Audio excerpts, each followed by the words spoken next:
একটি সিন্ডিকেট চড়া দামে এয়ার টিকিট বিক্রির মাধ্যমে গত কয়েক বছরে হাজার কোটি টাকা পাচার করেছে বলে জানিয়েছেন বিমান উপদেষ্টা। এই নৈরাজ্য বন্ধে টিকিটের গায়ে এজেন্সির নাম, নিবন্ধন নম্বর ও দাম লেখা থাকার নিয়ম চালু করা হয়েছে। উড়োজাহাজের টিকিটের দাম নিয়ে মাছরাঙা টেলিভিশনের সংবাদ প্রচারের পর আজ এসব সিদ্ধান্ত নেওয়া হয়। কয়েক বছর ধরে টিকিট বিক্রিতে কারসাজি ও সিন্ডিকেটের কারণে ঢাকা থেকে আন্তর্জাতিক রুটে উড়োজাহাজের ভাড়া 2 থেকে 3 গুণ পর্যন্ত বেড়েছে। অভিযোগ রয়েছে, কিছু এজেন্ট টিকিটে যাত্রীর নাম ও পাসপোর্ট ছাড়া আগেই গ্রুপ টিকিটের নামে বুক করে সংকট তৈরি করে বাড়াচ্ছে দাম। এতে বেশি বিপাকে পড়েছেন বিদেশগামী কর্মীরা। এসব নিয়ে সম্প্রতি সংবাদ প্রচার করে মাছরাঙা টেলিভিশন। যে টিকিট হচ্ছে 40,000-35,000 টাকা, সেটা এখন 1,10,000-20,000 টাকা।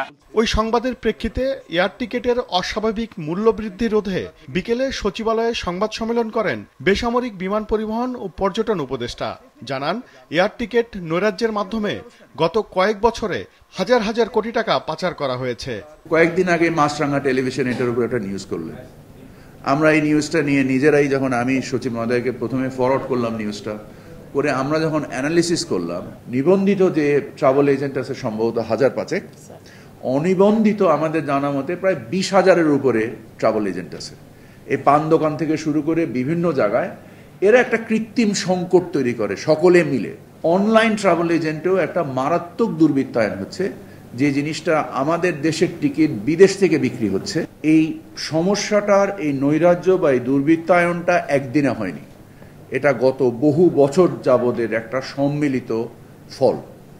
কিছু সাধু দুষ্টু মানুষ এটার সাথে সংশ্লিষ্ট, যারা এই নৈরাজ্য করার ভিতরে হাজার হাজার কোটি টাকা দেশ থেকে পাচার করেছে। নৈরাজ্য বন্ধে এখন থেকে টিকিটে এজেন্সির নাম, নিবন্ধন নম্বর ও দাম লেখা থাকতে হবে। এসব যাচাইয়ে বিমানবন্দরে 4 জন ম্যাজিস্ট্রেট নিয়োগ দেওয়ার কথাও জানান উপদেষ্টা। আমরা যখন জিজ্ঞেস করি টিকিট কত টাকা দিয়ে কিনেছেন, স্পষ্টভাবে বলতে পারেন না। কেন পারেন না? কারণ ওনারা জানেন এটা প্যাকেজ মূল্য, আমি এত টাকা দিয়ে বিদেশে যাচ্ছি। সো ওনার কাছে জিনিসটা স্পষ্ট না। এবং যিনি ওই ম্যান পাওয়ারের ব্যবসা করছেন, উনি আবার ট্রাভেল এজেন্টের মালিক।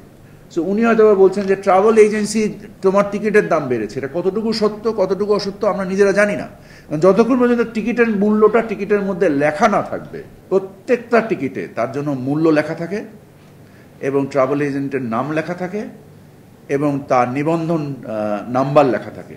এই 3টে জিনিস থাকলে আমরা যে তদারকির কাজটা করছি, আমরা যে সুপারভাইজারি যে স্ট্রাকচারটা করছি, এটা আমাদের জন্য অনেক বেশি সহায়ক হবে। যা আমরা একেবারে 360 ডিগ্রি অ্যাঙ্গেল বলতে যেটা বোঝায়, আমরা সামগ্রিকভাবে এই নৈরাজ্যকে থামাতে চাই। টিকিট নৈরাজ্যের সাথে জড়িত কাউকে ছাড় দেয়া হবে না বলে হুঁশিয়ারি দেন উপদেষ্টা। এই নৈরাজ্যের সাথে যারা জড়িত তারা কখনো কোনোভাবে রেহাই পাবে না। উবাইদুল কবির, মাছরাঙা সংবাদ, ঢাকা।